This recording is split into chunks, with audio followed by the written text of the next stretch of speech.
So a little bit of a controversial video today, ladies and gentlemen, because, well, common sense does seem to scare a lot of people, as we all know. 5 to 7 years ago, probably wouldn't have to sit here and say that, but I guess here we are. As you can see by the title of the thumbnail, I'll be talking about Dr. Phil. We all know who he is. We've all seen him at some point. Maybe even some of you guys still watch him, but recently on shows and podcasts, he's been saying a few things that have, well, definitely surprised a lot of people, and I'm going to be getting into a couple of those things today. First and foremost, let's start off with The View. Now, for those of you that don't know, The View is a TV show where a group of unhappy liberal women get together and they talk and pretend to know what they're on about. Now, that does seem like I'm making a joke, right? But I'm pretty sure that is a accurate description of the show. Now, a segment involving Dr. Phil is going viral because he talks about the lockdowns and how terrible they were for kids and how much damage they did to children, and brings up a hard-hitting issue that some kids went through, and when you hear about it, it's just truly heartbreaking. But in terms of development, as we all know, the lockdowns massively impacted children. For example, in the UK,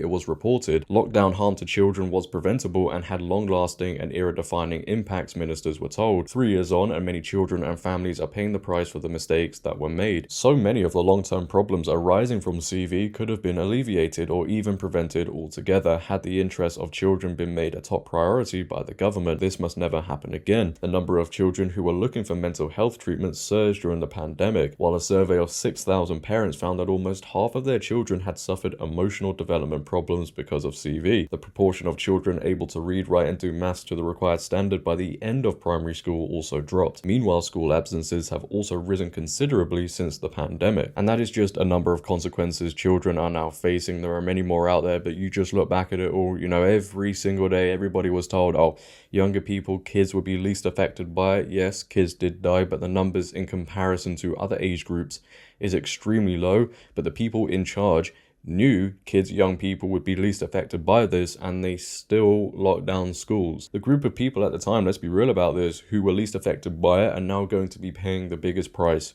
going forward. And Dr. Phil brings up the lockdown point and talks about another heartbreaking, serious issue that kids went through due to the lockdowns. And you know, you can tell Whoopi Goldberg and the other women on the panel didn't really like in the first place that Dr. Phil was questioning the whole lockdown narrative. Take a watch. And the same agencies that knew that are the agencies that shut down the schools for 2 years. Who does that? Who takes away the support system for these children? Who takes them away and shuts it down? And by the way, when they shut it down, they stopped the mandated reporters from being able to see children that were being abused and molested, and in fact sent them home and abandoned them to their abusers with no way to watch, and referrals dropped 50 to 60%. So there was also a pandemic going on. They were trying to save kids' lives. Remember, we know a lot of folks who died during this. So it wasn't, people weren't laying around eating bond, but, well, you know what? We're lucky. Maybe we're lucky they didn't, because we kept them out of the places that they could be sick, because no one wanted to believe we had an issue. Are you saying no school children died of COVID? I'm saying it was the safest group. They were the less vulnerable group, and they suffered and will suffer more from the mismanagement of COVID than they will from the exposure to COVID. And that's not an opinion, that's a fact. Man, you just think about, you know, the development firstly of children being affected. That's sad in itself. And then you think about this issue for some children that they also went through on top of everything else. The damage is just heartbreaking. It really is. I don't get, still to this day, how the safety of children, just children in general, weren't made a priority. Children and, you know, other people went through all of that, and now the people in charge, what do? They just shrug it off. And now kids and some of their families are left to recover, pick up the pieces. And how do they do that? How do they recover? You know, the development of children is so important going forward for the future. So you can only imagine the domino effect this is going to have on future generations. It's just like a lot of things we see today. You know, it's always short-term answers, short-term potential happiness for long-term guaranteed pain. And I just can't imagine what some of those kids went through and are now still going through.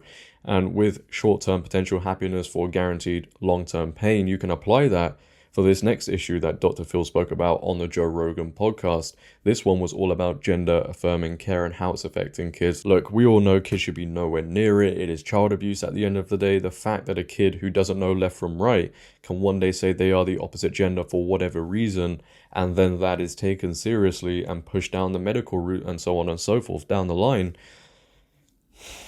It's dangerous, man. It really is. We have reached some insane times, but Dr. Phil himself talks about the long-term impacts of it all, a key theme of this video, I think, and also on his show, he's going to be revealing the real results of going down this direction. Take a watch. It's interesting they choose words like gender-affirming care. You know, that's interesting that they call it that, but really what they're talking about is hormonal therapy or sex reassignment surgery on children.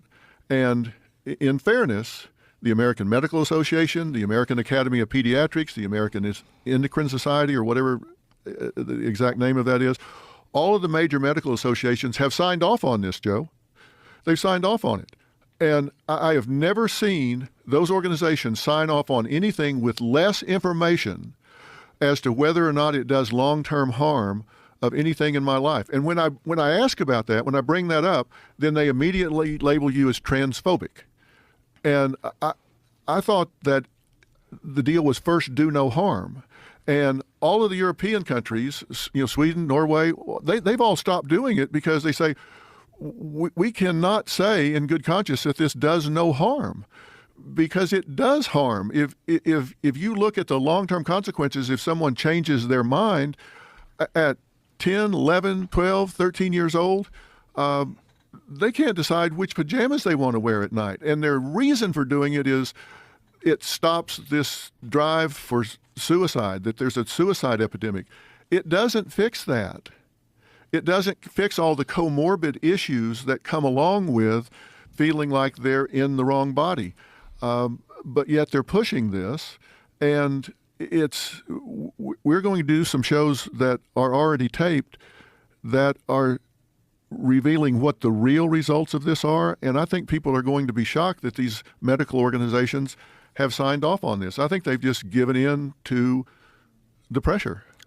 Yeah, I just don't understand where the pressure is coming from. Another phrase they're using now is life-saving gender-affirming care. They like to smash them all together like that. Man, yeah.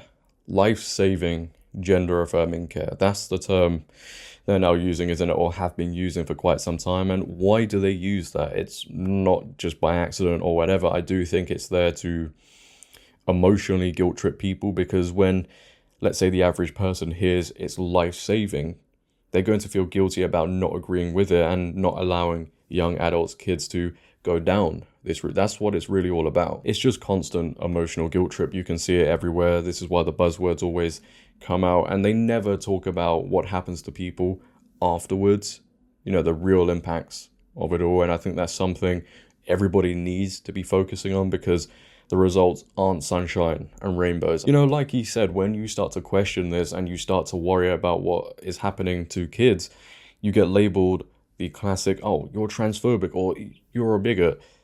So it really makes me think, you know, these people who don't want others speaking out against this issue, you must stay silent on it. It makes me think, who actually cares about the well-being and welfare of children and young adults, people, whatever?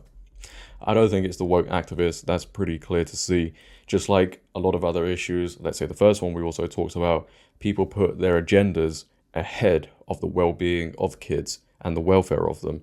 And that shouldn't be happening. But leave your thoughts down below on that one. Ladies and gentlemen, what are your thoughts on what Dr. Phil said on The View and on the Joe Rogan podcast? I'd like to know. If you have enjoyed, make sure to leave a like rating. If you're new, hit that subscribe button, turn on bell notifications so you never miss a video, comment on this video, share this video. But until next time, it has been your boy JD. Have a great day, stay safe, and I'm out.